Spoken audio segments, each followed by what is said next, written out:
Abramos a palavra do Senhor na carta de Paulo aos Romanos. Continuaremos a exposição da carta de Paulo aos Romanos, capítulo 8, versos de 31 até o verso de número 39.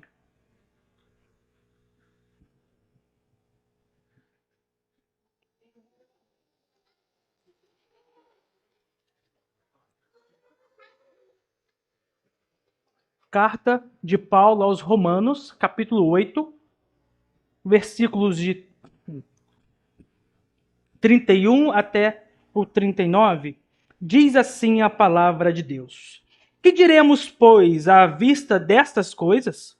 Se Deus é por nós, quem será contra nós? Aquele que não poupou o seu próprio filho, antes, por todos nós o entregou. Porventura não nos dará graciosamente com ele todas as coisas? Quem tentará acusação contra os eleitos de Deus? É Deus quem os justifica. Quem os condenará?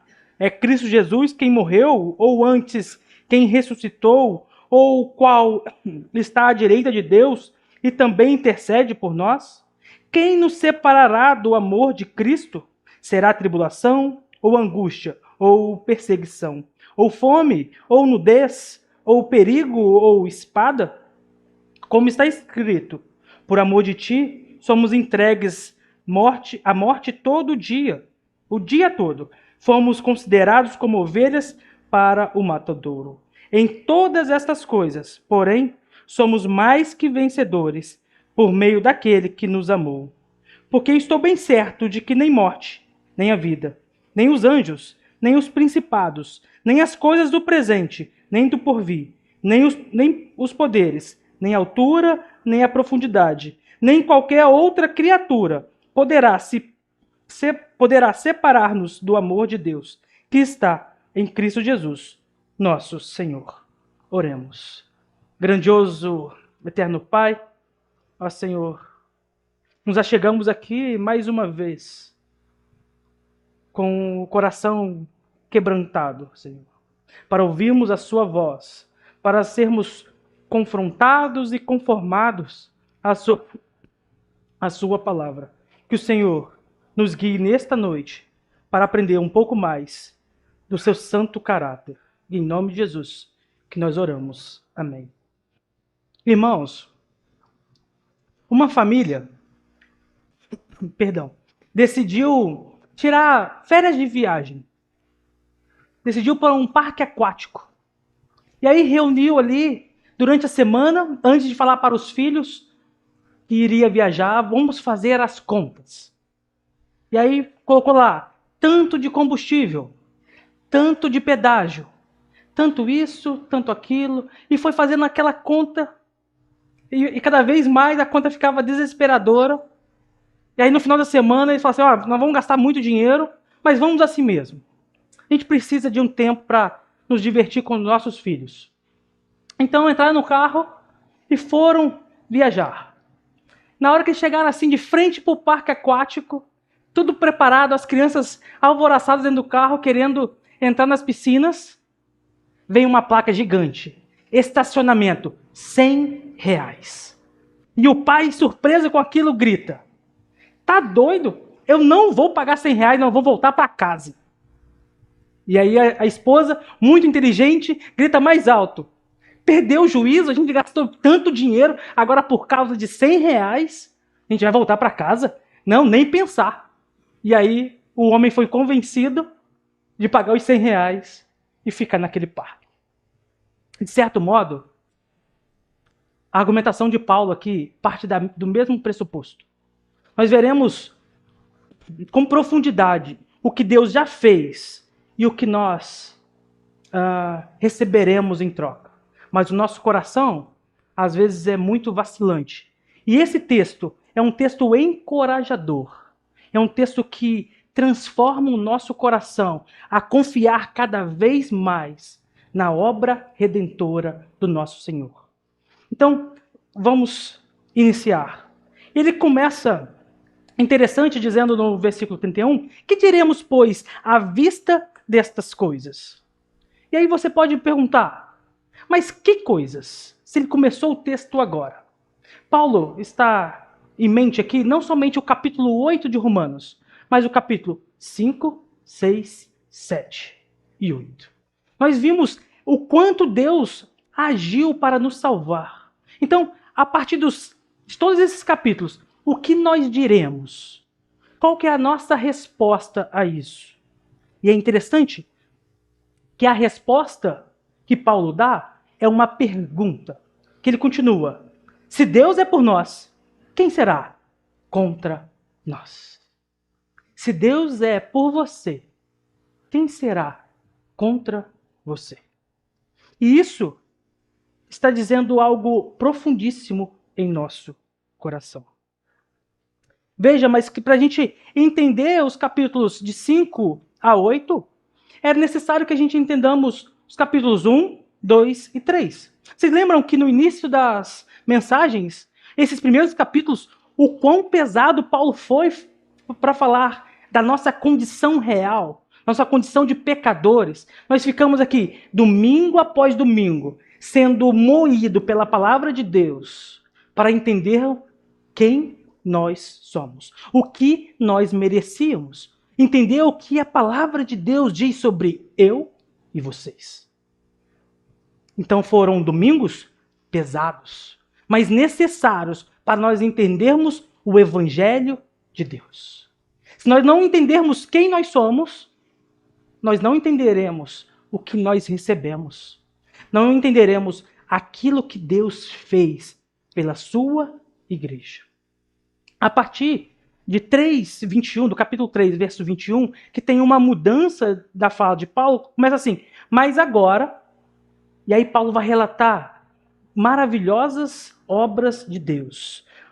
Ele revela as boas novas do Evangelho, ele mostrou que através de Cristo, nós crentes somos justificados diante de Deus, nós somos reconciliados com Deus, desfrutamos de paz com Deus, somos habitados pelo Espírito de Deus, não somos condenados diante de Deus, somos adotados por Deus, temos esperança de glorificação em Deus, temos ajuda no Espírito de Deus, somos chamados por Deus e temos a certeza de que todas as coisas estão trabalhando para o bem daqueles que amam a Deus. Então, a partir dessas coisas, é que a gente começa o nosso texto. O que diremos destas coisas?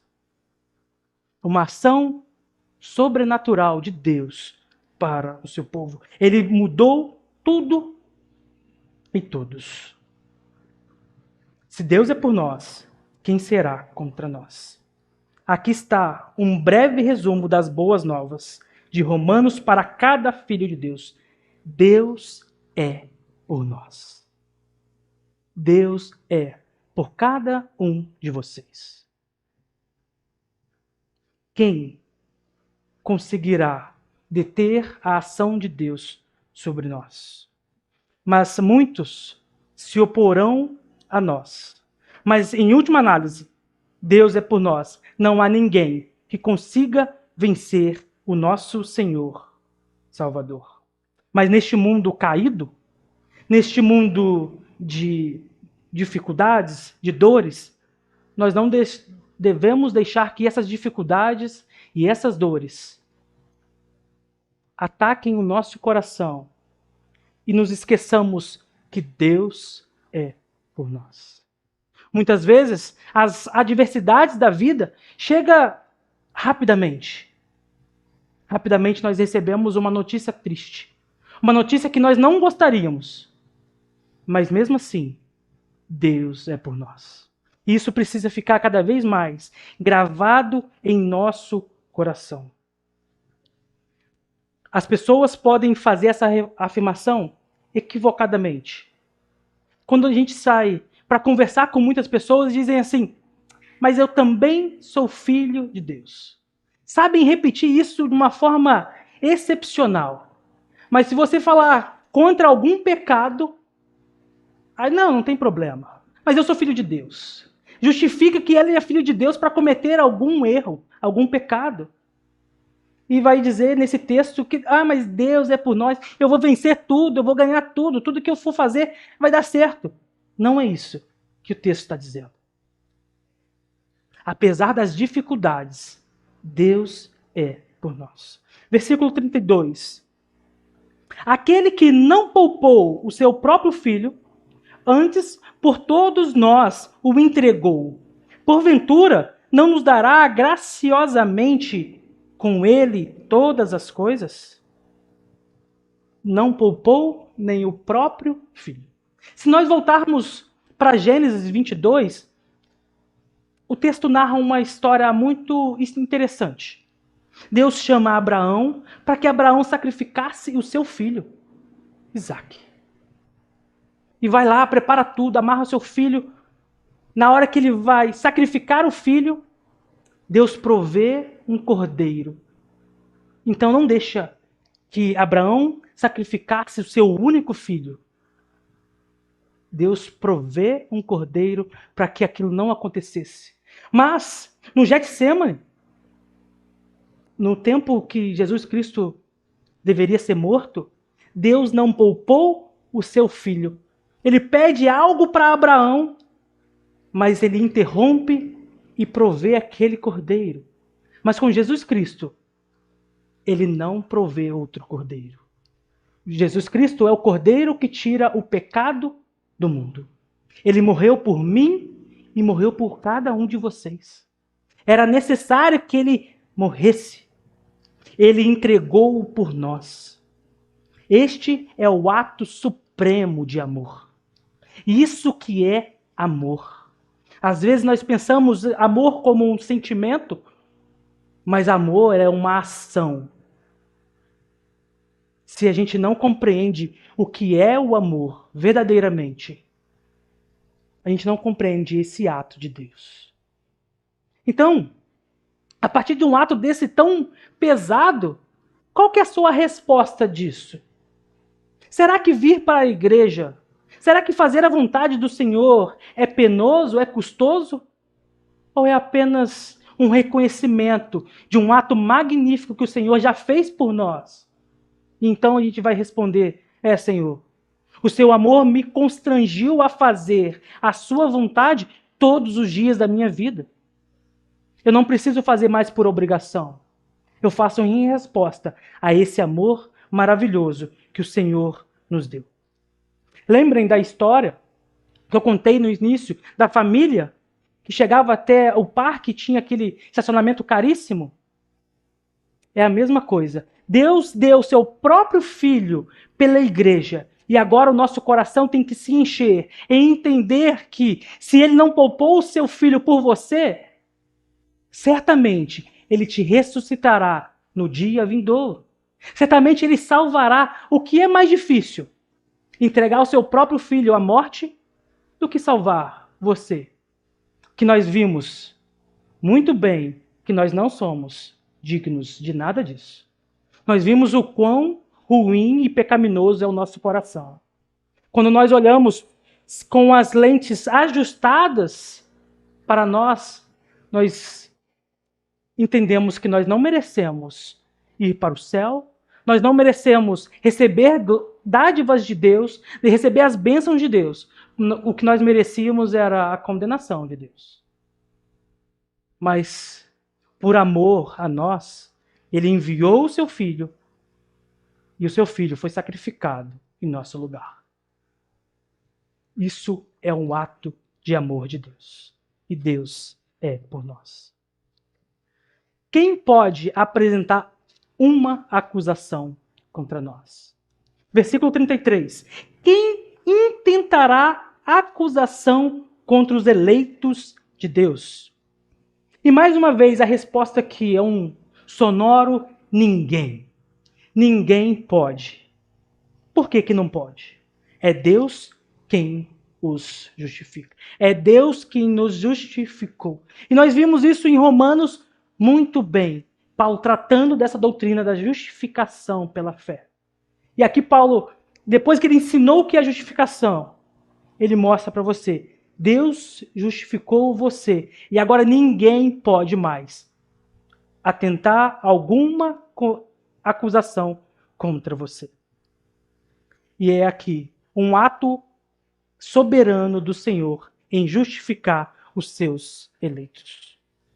Essa resposta é uma resposta centrada no Evangelho, centrada na palavra de Deus, para que nós consigamos viver tranquilos diante das adversidades que podem tentar acusar você, mas num tribunal em que Jesus Cristo é o seu advogado, em um tribunal em que Jesus Cristo é aquele que te justificou, acusação nenhuma prevalecerá contra você.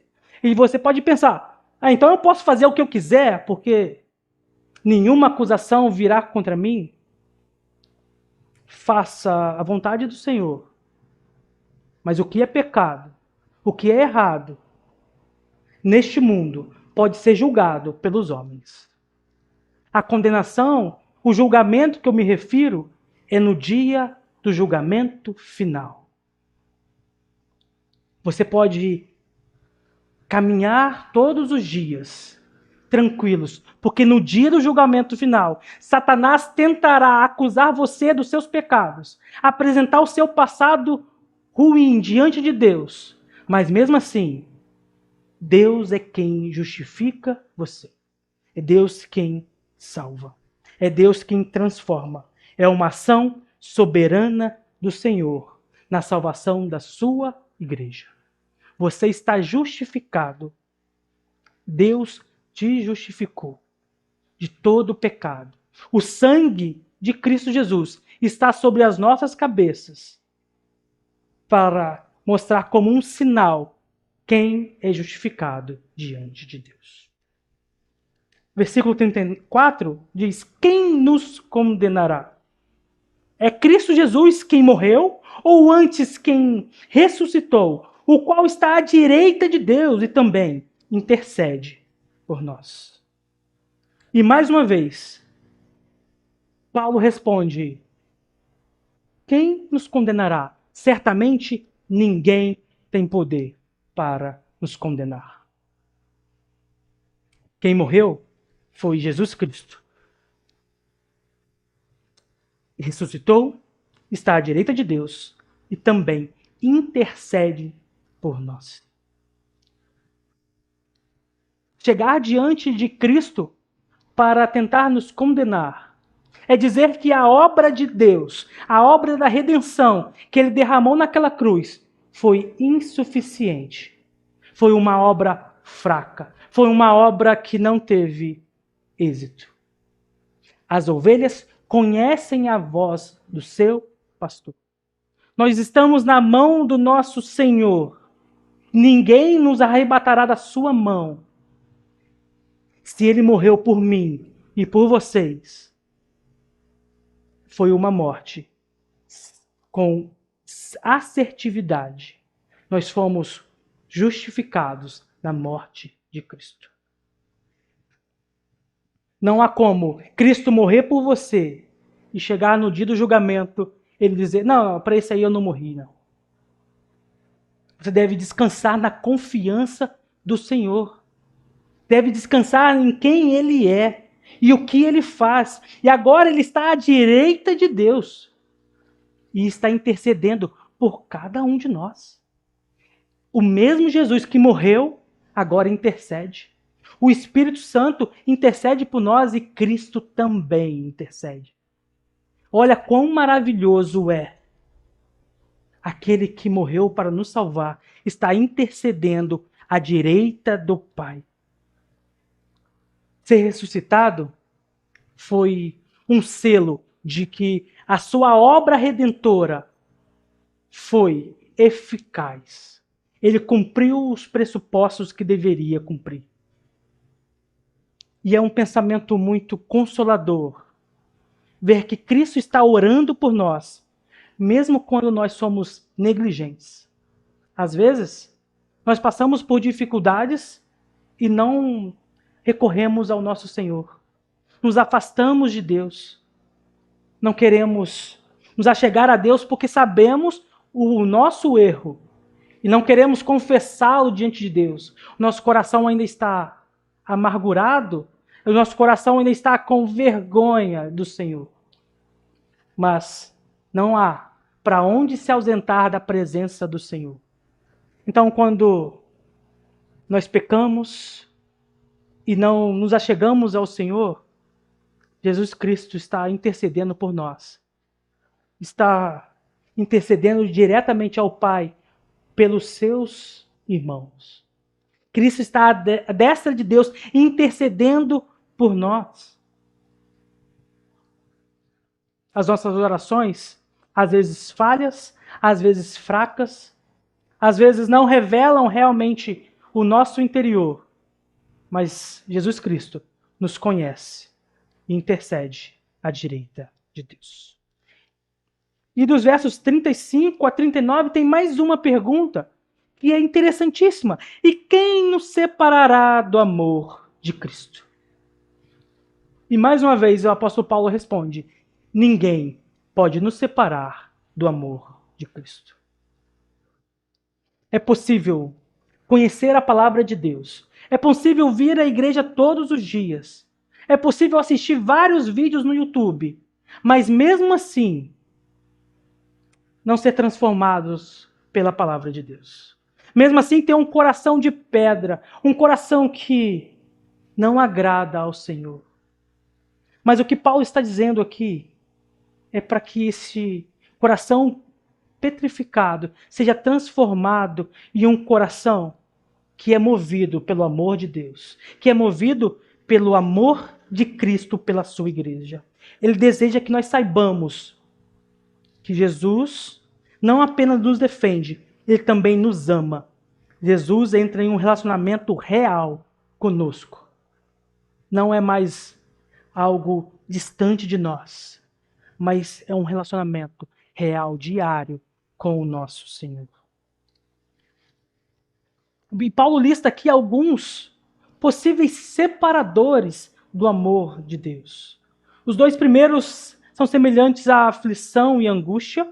Pode a aflição externa ou a angústia interior separar-nos do amor de Cristo?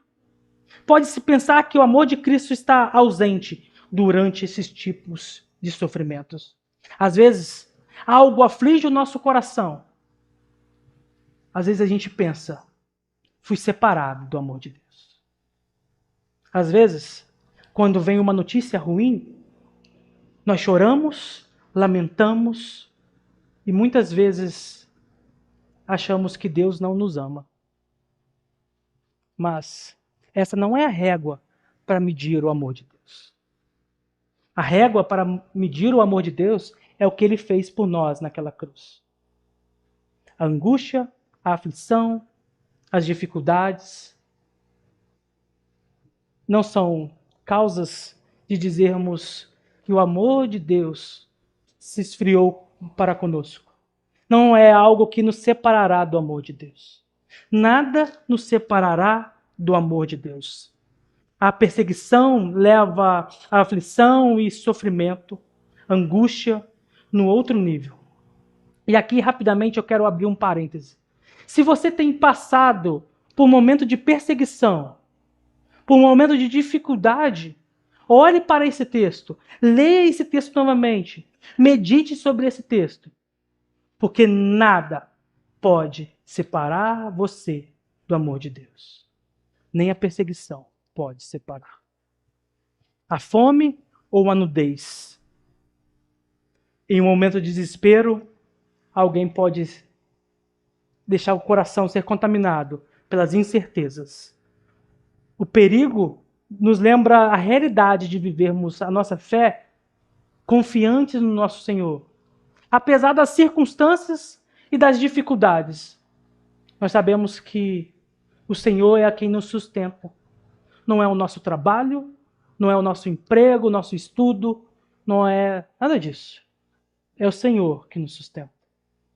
E é melhor mantermos com o coração confiantes nesse Senhor. Porque se nós vacilarmos, o desespero baterá à nossa porta e nós não conseguiremos descansar nas palavras do nosso Senhor. nós devemos cada vez mais olhar para a obra redentora do Senhor. Nem a espada poderá nos separar do amor de Deus. Nada separa o crente do amor de Deus. Em 36 diz, como está escrito, por amor de ti, somos entregues à morte o dia todo. Fomos considerados como ovelhas para o matador. Nós pegamos a nossa cruz, que seguimos a Cristo. E esse caminho não é um caminho alegre.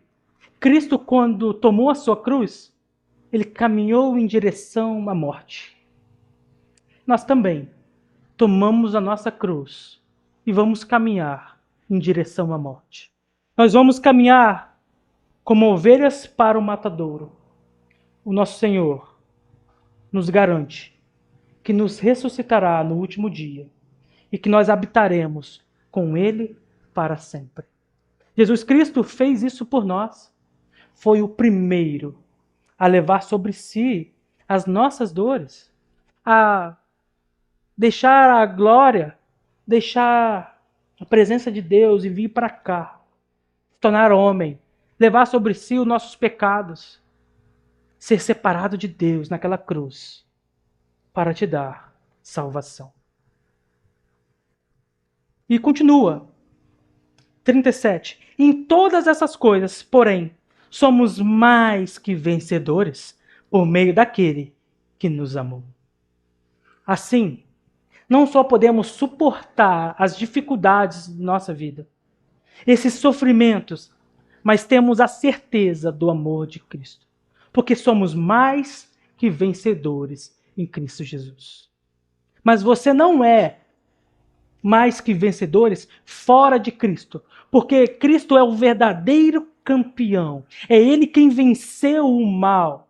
É Ele quem tem todo o poder e a glória. Nós somos mais que vencedores porque estamos nele. Estamos junto a Ele. Então agora você era um fraco, pecador, miserável. Agora você se torna em Cristo Jesus mais que vencedor. E aí você pode pensar, então eu posso fazer tudo e tudo dará certo. Aqui, o Paulo não está sendo um coach em dizer você vai vencer. Não, você venceu porque Cristo venceu naquela cruz.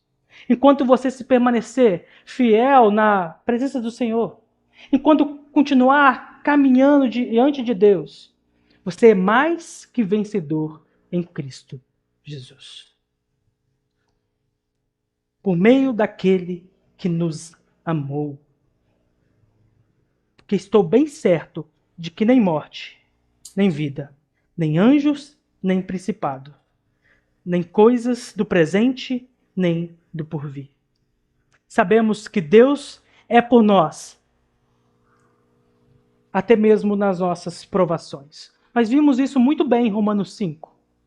As dificuldades vêm transformar o crente, vêm transformar cada um de nós. Não pense que a dificuldade é uma punição, mas é uma oportunidade de vocês ser transformados para serem conformados à imagem de Deus, à imagem do seu Filho amado. Paulo ressalta que a nossa necessidade de ajuda divina com a frase, por meio daquele. O apóstolo não está proclamando um triunfalismo infundado. Esse é o tipo de coisa que se ouve nessas músicas por aí. Muitas músicas dizem que nós vamos vencer, vamos ganhar, vamos ser aquilo ou outras coisas. Até músicas cristãs, que se dizem cristãs, estão dizendo isso ultimamente. Mas não é isso que o apóstolo está dizendo. Você deve, de uma vez por todas, viver Romanos 8. Viva Romanos 8 em sua vida. Quando você compreender que foi libertado da condenação, que você nunca será separado do amor de Deus, e que Deus é por você, que que o Espírito de Deus está habitando em você, que Deus está usando o sofrimento para torná-lo mais semelhante a Jesus, e que o Espírito e o Filho estão intercedendo por você, então você diz não aos desejos deste mundo e corajosamente segue Jesus diante da oposição. Estou bem certo de que, certo ou persuadido, Paulo agora quer que os cristãos, quer que nós sejamos persuadidos pelo Evangelho. Ele quer que sejamos convencidos que nada pode nos separar do amor de Cristo. E cada vez que nós pregamos o Evangelho, nós queremos que as pessoas entendam que uma vez que nós dobramos nossos joelhos diante de Deus, nada mais poderá nos separar do amor de Cristo. Mas para você ensinar isso, você deve ter com o seu coração cheio deste amor, transformado pelo Evangelho, e entender que nada pode separar você de Cristo. E Paulo lista agora pares de ameaças. Afirma que para aqueles em Cristo, nada no âmbito da existência humana, ou mesmo na experiência da morte, pode separar do amor de Cristo. Nem nada no plano espiritual, nem qualquer acontecimento na história, passado ou futuro, nem quaisquer poderes obscuros, nem nada acima de nós ou abaixo. Nada pode ser um separador de nossa vida com Cristo. Nada. Não tem nada que possa separar você do amor de Deus. Nenhuma dessas coisas pode nos separar. Nessa passagem belíssima que o apóstolo Paulo nos fornece, ele proclama a nossa segurança em Cristo, a certeza do amor de Deus por nós. Ele tece vários temas anteriores em Romanos. Paulo exulta na obra de Deus por nós através de Cristo e no amor de Deus por nós em Cristo. Esta passagem é uma das passagens de admiração da Bíblia. Deve nos estimular a viver todos os dias em amor e adoração ao nosso Senhor. É uma conclusão apropriada. Veja, no primeiro versículo ele diz assim: agora, pois, já nenhuma condenação há para os que estão em Cristo Jesus. E no último versículo desse capítulo, ele encerra falando: nenhuma separação há para os que estão em Cristo Jesus.